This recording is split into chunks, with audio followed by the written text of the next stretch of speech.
ikhwan dulu, karena biasanya ingat ya, biasanya keturunan Nabi mereka tidak mau menyebutkan kami keturunan Nabi kecuali dalam keadaan terdesak. Karena biasanya dikhawatirkan kalau mereka melakukan kesalahan, itu dikhawatirkan nanti ada orang yang mencelanya, bahkan mencela Nabi SAW, dan itu berbahaya. Bisa dipahami? Sehingga mereka lebih merahasiakannya kecuali dalam keadaan terdesak. Kita contohkan, ada dua orang anak, yang satu anak ustaz, yang satu anak petani. Kalau mereka sama-sama melakukan kesalahan, biasanya yang mana akan kita marahi? Anak ustaz atau anak petani? Ayah bukan ustaz, kan itu kata kita.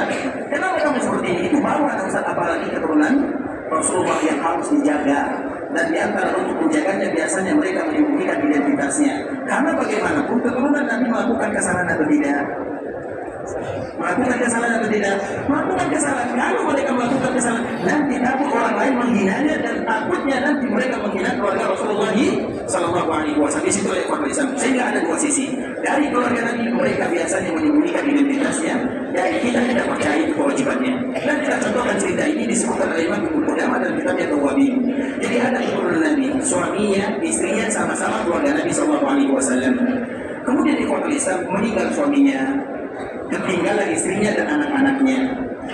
Nah, perempuan itu sulit untuk bekerja, atau dia juga tidak bisa bekerja karena biasanya dia diberikan nafkah oleh suaminya. Kalau meminta, dia malu karena ingin menjaga nasabnya. Keturunan Nabi SAW yang disebut dengan syarifah. Kemudian di kota Islam dikala dia, karena kalau tidak minta tolong sama orang lain, bagaimana dia makan, bagaimana dia bertahan? Akhirnya dia meninggalkan kampung halamannya. Coba bayangkan, untuk menjaga nasab Nabi SAW. Begitulah keturunan Nabi SAW.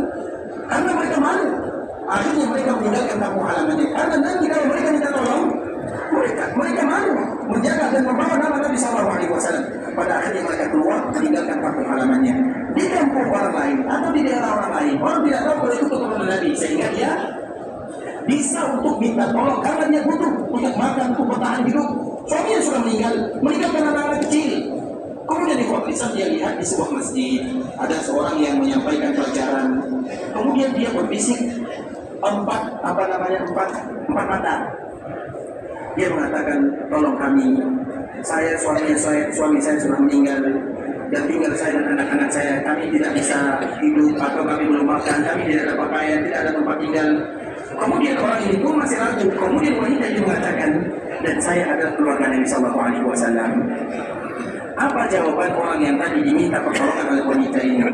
Dia pun bertanya, apa buktinya kalau kamu keluarga Nabi? Bagaimana wanita ini bisa mendatangkan bukti? Bisa atau tidak? Sulit. Pada akhirnya wanita ini tidak lagi bisa menjawab. Dia pun cari orang lain. Dicari, maka dijumpailah seseorang. Dan orang ini pun bukan seorang muslim. Dan orang terdesak di kota Islam bebas, bisa dipahami, karena dia dalam keadaan terdesak, belum makan, anaknya menangis. Kemudian dia minta tolong dan menyebutkan kami seperti ini, dan kami adalah dari keluarga Nabi Muhammad SAW. Maka apa yang dilakukan oleh laki-laki yang bukan muslim ini? Silakan masuk ke rumah, pada kamarnya, kemudian makan apa yang kalian inginkan, diberikan fasilitas, disuruh tinggal berapa lama pun mereka tinggal di sana, silakan. Kemudian apa yang terjadi di kota Islam? Dua orang ini sama-sama bermimpi. Yang pertama yang tadi diminta pertolongan, dia pun bermimpi terjadi hari kiamat. Kemudian dikala terjadi hari kiamat, apa yang kita lakukan? Maka kita akan mencari Rasulullah SAW, karena Nabi menjanjikan semua umatnya akan mendapatkan syafaat. Karena Nabi SAW pernah menyebutkan dalam sebuah hadis, "Fahiya na'ilatun insyaallah." Syafaat ini, sebagaimana hadis Nabi SAW, "Likulli nabiyyin da'watun mustajabah, wa inni ikhtaba'tu da'wati syafa'atan li ummati." Fahiya na'ilatun insyaallah liman mata wa lam yushrik billahi syai'an. Nabi akan memberikan syafaat kepada semua umatnya tanpa terkecuali, mereka yang wafat dalam keadaan mensyirikkan Allah Subhanahu wa taala. Itu tidak dapat.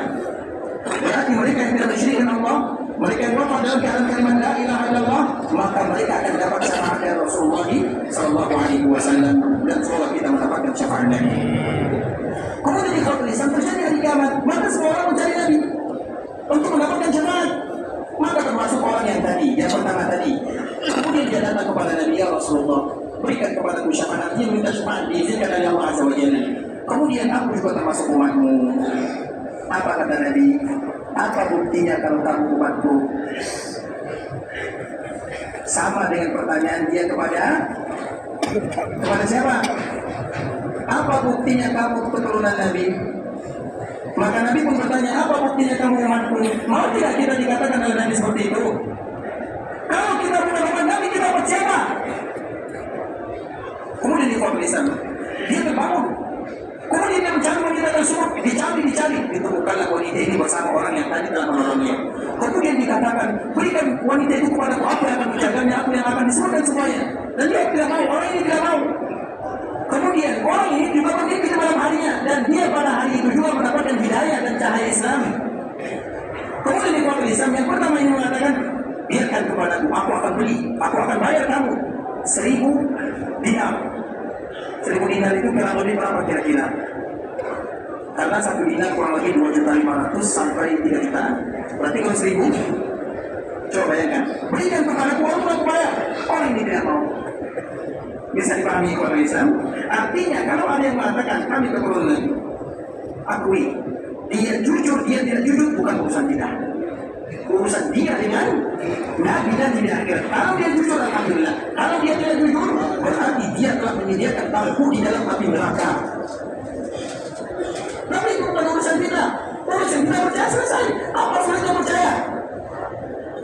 Untuk menghormati Rasulullah Sallallahu Alaihi Wasallam. Jadi tidak apa namanya Islam. Itulah kewajiban kita sebagai umat Nabi Sallallahu Alaihi Wasallam. Maka salah satu bukti kita mencintai Nabi, mencintai orang yang dicintai oleh Nabi. Dan salah satunya keluarga Nabi, keturunan Nabi. Dan di antara bentuknya adalah kita bersolawat sebagaimana tadi yang telah kita jelaskan. Paham sampai di sini?